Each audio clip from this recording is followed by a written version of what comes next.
वृंदावन बिहारी लाल की, वृंदावन बिहारी लाल की, यमुना मैया की, यमुना मैया की, गौ मैया की, गौ मैया की, भारत माता की, भारत माता की, वंदे वंदे वंदे। आगरा में आज विभिन्न परियोजनाओं के लोकार्पण शिलान्यास के साथ ही ग्रेटर आगरा योजना के भूमि पूजन और शिलान्यास कार्यक्रम में आगरा के मेरे सभी उपस्थित बहन और भाइयों, मैं सबसे पहले आगरा की ब्रजभूमि से जुड़ी हुई इस पावन धरा को, जिसने पौराणिक काल से लेकर के अब तक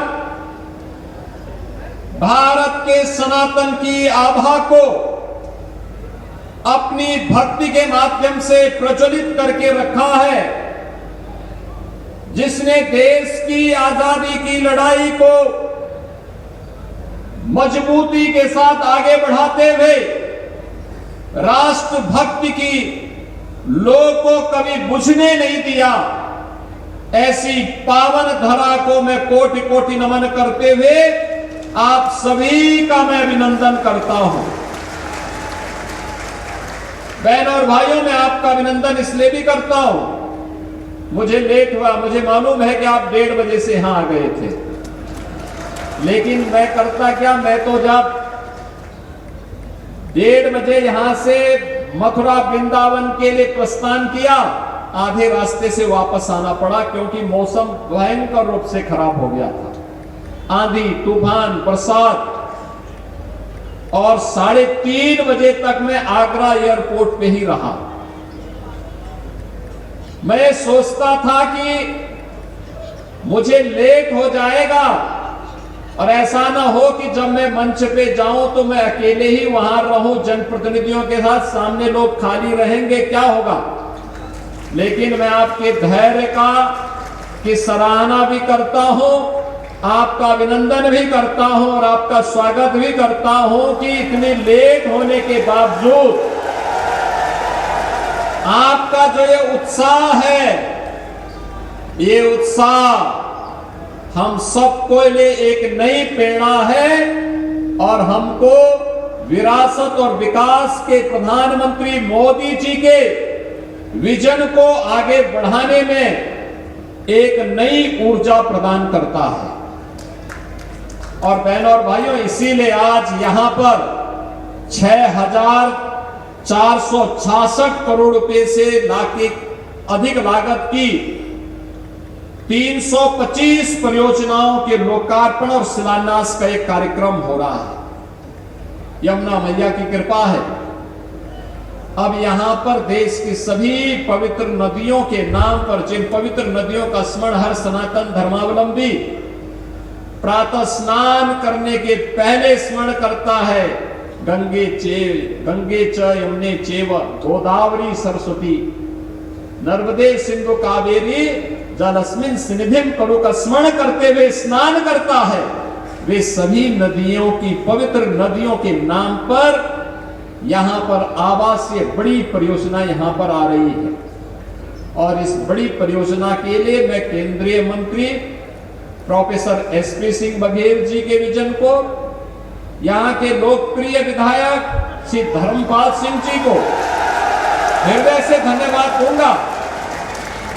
यहां के हमारे जितने भी माननीय जनप्रतिनिधिगण हैं, इनके सकारात्मक सहयोग के लिए भी धन्यवाद देना चाहता हूं कि जिन्होंने मुख्यमंत्री आवासीय परियोजना के अंतर्गत, विस्तारीकरण योजना के अंतर्गत, मुख्यमंत्री शहरी विस्तारीकरण योजना के अंतर्गत नए शहर के विकास के लिए, ग्रेटर आगरा के लिए इस बृहद भूमि के प्रस्ताव को यहां पर दिया है। अभी एसपी सिंह बघेल जी कह रहे थे कि ये भूमि में अभी तक तो बहुत कम अन्न उत्पन्न होता था। मैंने कहा ये दूसरा नोएडा बन जाएगा, आप देखना बहुत जल्दी। बहनों और भाइयों, आज जो परियोजनाओं का लोकार्पण और शिलान्यास हो रहा है 6,466 करोड़ रुपए की परियोजनाओं का, या आगरा के मंच पर बैठे हुए हमारे जनप्रतिनिधियों के परिश्रम का, इनके द्वारा किए गए प्रयास का प्रतिफल है। यहां पे कहीं ब्रिजेज बनेंगे, कहीं पर्यटन विकास से जुड़ी हुई परियोजनाएं आएंगी, कहीं इंस्टीट्यूशंस आएंगे, कहीं पेयजल की योजनाएं आएंगी, कहीं अच्छी सड़कें आएंगी, कहीं पर कोई अन्य संस्थान जनता से जुड़े हुए स्वास्थ्य के जुड़े हुए हॉस्पिटल्स आएंगे, कहीं गौरक्षा के कार्यक्रम होंगे, कहीं पे नगरीय विकास से जुड़ी हुई परियोजनाओं को आगे बढ़ाने में मदद मिलेगा। और आगरा अब स्मार्ट आगरा के साथ साथ सेफ आगरा के रूप में भी अपने को स्थापित करेगा। आप सोचो ना, पिछले 9 वर्ष में डबल इंजन की सरकार ने आगरा ने जो मांगा, हमने जो मांगा, आपने दिया। ये मंच पर बैठे हुए हमारे सभी 9 रत्न इस बात के प्रमाण है कि आपने महापौर जिताया, जिला पंचायत अध्यक्ष जिताया, दोनों सांसद जिताए, सभी विधायक जितवाए, और जिताने के बाद फिर कहा कि विकास होना चाहिए, तो आगरा में मेट्रो आ गया, आगरा में गंगा जल आ गया। यानी मां गंगा के आंचल में, मां यमुना के आंचल में गंगा जल यहां के लोगों को पीने के लिए मिल रहा है। कल्पना थी वो साकार हुई। और एयरपोर्ट के बारे में लोग कहते थे, टीटीजेड के नाते बहुत सारी परेशानियां थी। मैं जब भी आता था, यहाँ के जनप्रतिनिधि कहते थे कब होगा, हम कहते थे थोड़ा एक बार और थोड़ी हमें जोर लगाने दीजिए। और इस वर्ष के अंत तक हम आगरा मेट्रो के सेकंड फेज के कार्य को भी पूरा करेंगे और आगरा को उनका इंटरनेशनल एयरपोर्ट भी उपलब्ध करवा देंगे। सिविल टर्मिनल आपका अपना होगा। मैं आज जब आ रहा था, मैं देख रहा था कई फ्लाइट अब जा रही है, लगातार यात्रियों का बोझ यहां पर आवागमन आगरा एयरपोर्ट से। मैं जब सिविल टर्मिनल के अंदर बैठा था, मैं देख रहा था बेंगलुरु वाली फ्लाइट आई, बाहर अंदर बैठे हुए लोग इकट्ठे थे, मैं उनसे मिला, क्या उनके मन में प्रसन्नता थी। बहनों और भाइयों, जब ये विकास के प्रति सकारात्मक सोच होती है, विरासत को आगे बढ़ने की एक दृढ़ इच्छा शक्ति होती है, तभी विकास होता है। आज आप सब देखते होंगे, प्रधानमंत्री मोदी जी के नेतृत्व में 11 वर्ष से अधिक समय से जो यात्रा प्रारंभ हुई है, आज वो नए भारत का दर्शन करा रही है। दुनिया के अंदर आप देख रहे होंगे, युद्ध में लोग परेशान हैं, कहीं युद्ध से तबाही है, कहीं महंगाई से बर्बादी है, कहीं युद्ध में लोग मर रहे हैं और कहीं भूखों में तरस रहे हैं। लेकिन भारत युद्ध है, महंगाई है, इन सब से मुक्त होकर के विकास की अपनी योजना को मजबूती के साथ प्रधानमंत्री मोदी जी के नेतृत्व में आगे बढ़ाया जा रहा है। दुनिया के अंदर लगभग 200 देश हैं, अकेले भारत है जिस भारत में युद्ध के दुनिया के द्वारा जो युद्ध लड़ा जा रहा है, सबसे स्ट्रेटेजिक पॉइंट पे युद्ध लड़ा जा रहा है, उस सब के बावजूद महंगाई नियंत्रण में, युद्ध में देश के अंदर किसी प्रकार के आम नागरिकों के सामने कोई परेशानी नहीं, भारत अपनी यात्रा को मजबूती के साथ आगे बढ़ा रहा है। और मजबूती के साथ एक बार फिर से भारत दुनिया के अंदर अपनी इस नई आभा के साथ नेतृत्व देता हुआ दिखाई दे रहा है। अमेरिका जो इस पूरे निर्णायक उसमें महत्वपूर्ण भूमिका जिसकी है, जिसके बारे में कहते हैं कि वह आत्मनिर्भर है, ऊर्जा में आत्मनिर्भर है। अमेरिका में युद्ध के दौरान 4 गुना पेट्रोलियम पदार्थों का दाम हुआ, 4 गुना। महंगाई की आप कल्पना कर सकते हैं। पाकिस्तान तबाह है। दुनिया के तमाम देशों में पेट्रोलियम पदार्थों के दाम बढ़े हैं। भारत के अंदर मोदी जी ने पेट्रोलियम पदार्थों के दाम बढ़ने नहीं दिए हैं। लगातार भारत सरकार ने भी अपने एक्साइज ड्यूटी को कम किया है और तेल कंपनियों को भी कहा है कि गरीब पर और कॉमन मैन पर, भारत के नागरिकों पर बोझ नहीं पड़ना चाहिए। इस बात का ध्यान रहना चाहिए।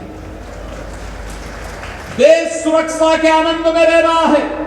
नक्सलवाद समाप्त हुआ, माओवाद समाप्त हुआ।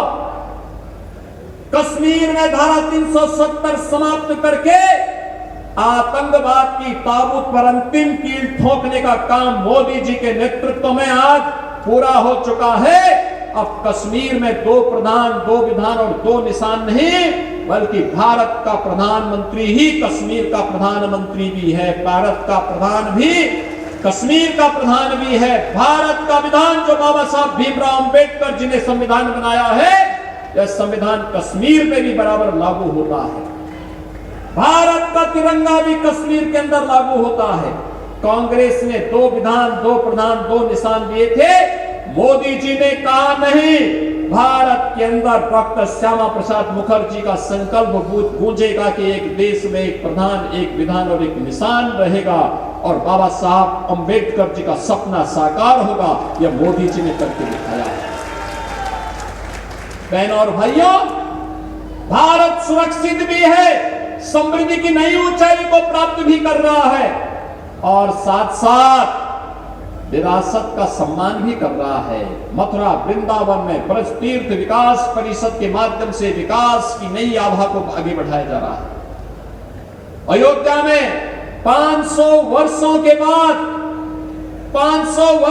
बाद अयोध्या में श्री राम जन्मभूमि पर भव्य राम मंदिर का निर्माण हो गया है। कल्पना करिए, ये 2026 है।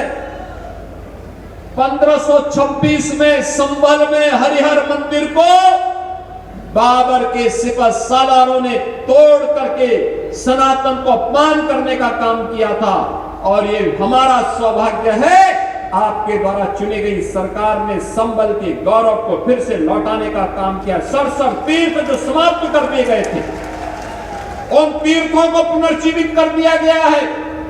19 कूप जो समाप्त कर दिए गए थे, उनको फिर से पुनर्जीवित कर दिया गया है। और बहनों और भाइयों, आज वहां पर फिर से 84 कोसी परिक्रमा के लिए हमारी सरकार ने पैसा दे दिया है। 1528 में अयोध्या में राम जन्मभूमि पर राम मंदिर को तोड़ करके क्षतिग्रस्त करने का काम किया था बाबर की सिपह सालार ने, और 1528 में जो अपमान हुआ था, 2028 के पहले ही भव्य राम मंदिर का निर्माण हो गया। दुनिया का सबसे बड़ा मंदिर का निर्माण हो गया। ये विरासत भी है, विकास भी है, लोक कल्याण भी है, नौजवानों के लिए नौकरी की व्यवस्था भी कर दी है और यूपी की पहचान में कलंक के रूप में बने हुए माफियाओं को मिट्टी में मिलाने का काम भी कर दिया गया है। अब कोई राजू पाल और उमेश पाल की हत्या करने का तो साहस नहीं कर पाएगा, अब नहीं कर पाएगा। बहनों और भाइयों, पिछली सरकारें हर जिले में माफिया पालती थी, उनको विकास से मतलब नहीं था, वे जाति के नाम पर बांटती थी, प्रदेश के नौजवानों के सामने पहचान का संकट करती थी, विकास का पैसा हजम कर जाती थी। लेकिन अब हजम नहीं, अब तो विकास का पैसा विकास में लग रहा है, नौजवान को नौकरी मिल रही है, माता और बहनों की सुरक्षा और व्यापारी और उद्यमियों की सुरक्षा की पुख्ता व्यवस्था कर दी गई है और विकास की नई नई योजनाओं को लेकर के हम आ रहे हैं। बहनों और भाइयों, आज मैं आपको आगरा के माध्यम से ही आश्वस्त करने के लिए आया हूं, ये डबल इंजन की सरकार की ताकत है, प्रधानमंत्री मोदी जी का मार्गदर्शन और नेतृत्व है, इन जनप्रतिनिधियों का परिश्रम है, ये सब हो पा रहा है। और मैं यही कहने के लिए आया हूं जब विकास की आभा के साथ अब आगे बढ़ रहे हैं, कुछ लोग महापुरुषों को जातीय आधार पर बांट करके सनातन की एकता को फिर से खंडित करना चाहते हैं। उनके इन मंसूबों को सफल मत होने देना। मैं पूछना चाहता हूं, महाराणा प्रताप और महाराणा सांगा का बलिदान भारत के लिए हुआ था, सनातन के लिए हुआ था। महाराज सूरजमल का पराक्रम, उन्होंने आगरा के लाल किले को अपने कब्जे में लेकर के और भूसा भरवाने का काम कर दिया था कि ये मुगलों की छाती पर दाल उगने का काम महाराज सूरजमल ने इसी आगरा में किया था। बहनों और भाइयों, महाराज सूरजमल भारत की सनातन परंपरा के महापुरुष हैं, महानायक हैं। उनको जातीय दायरे में नहीं बांटा जाना चाहिए। इन महापुरुषों को भारत के अंदर लोक माता अहिल्याबाई होलकर गुलामी के कालखंड में भारत के सनातन का झंडा लेकर के भारत के सांस्कृतिक गौरव को जगन्नाथपुरी से लेकर के सोमनाथ तक, उत्तर में लेकर के केदारनाथपुरी से लेकर के और दक्षिण में रामेश्वरम तक यह कार्य किसी ने किया था, लोक माता अहिल्याबाई होलकर ने किया था। इस गौरव को पुनर्स्थापित करने का समय आ गया है और उसी गौरव के साथ आगे बढ़ने की आवश्यकता है। हमें अब बंटने का नहीं, एकजुट होकर के फिर से भारत के सनातन गौरव को विश्व के मंच तक पहुंचाना है। प्रधानमंत्री मोदी जी के नेतृत्व में ये नया भारत मजबूती के साथ आगे बढ़ रहा है, दुनिया की एक आर्थिक ताकत बन रहा है, भारत की सांस्कृतिक ताकत आगे बढ़ रहा है और ग्रेटर आगरा उसका केंद्र बनेगा जो पूरे भारत की सभी पवित्र नदियों के नाम पर आवासीय परियोजना को लेकर के यहां पर आया है। बहनों और भाइयों, 10,000 से अधिक लोगों के लिए यहां पर आवासीय सुविधा होगी। परिवार 10,000 से अधिक परिवार, हाई राइज बिल्डिंग भी बनेंगे, प्लॉट भी मिलेंगे, गरीबों के लिए भी आवासीय सुविधा होगी और उद्यमियों के लिए भी होगी। हमारी सरकार सामाजिक भेदभाव को भी समाप्त की है, गुंडागिर्दी और अराजकता को भी समाप्त की है। आगरा के पेठा को भी यहां की मिठास को वन डिस्ट्रिक्ट वन कुजीन के माध्यम से वैश्विक धरातल तक पहुंचाने का काम भी करेगी। और इसी विश्वास के साथ आज मैं आगरा में आया हूं। आप सबको इन परियोजनाओं के लिए जो 6,600 करोड़ रुपए की परियोजनाएं आज आगरा को प्राप्त हो रही हैं, इन सभी परियोजनाओं की मैं बधाई देता हूं आगरा वासियों को। इन जनप्रतिनिधियों को जिताते रहिए, आप विकास के लिए जो कहेंगे आगरा को वो मिलेगा। अभी तो हम लोग आएंगे महाराज शिवाजी का, छत्रपति शिवाजी महाराज के म्यूजियम और उनके स्मारक का लोकार्पण के कार्यक्रम में भी, आगरा मेट्रो के सेकंड फेज के लोकार्पण कार्यक्रम के लिए भी, आगरा के एयरपोर्ट के उद्घाटन कार्यक्रम के लिए भी और ढेर सारी योजनाएं आगरा के लिए, फतेहपुर सीकरी के लिए, आगरा के संपूर्ण विकास के लिए आएगी। और अगर डीपीआर आ गया तो आगरा में डाउन स्ट्रीम में रबर डैम के निर्माण के कार्यक्रम को भी आगे बढ़ाने के लिए हम कार्य कर रहे हैं। ये सभी कार्य अनवरत रूप से आगे बढ़ेंगे। इस विश्वास के साथ मैं एक बार फिर से इन सभी जनप्रतिनिधियों को बधाई देता हूं, आपका अभिनंदन करता हूं और इन सभी परियोजनाओं को आगरा वासियों को समर्पित करते हुए अपनी मंगल में शुभकामना संपूर्ण आगरा वासियों को प्रदान करता हूं। धन्यवाद। जय हिंद, जय जय श्री राम।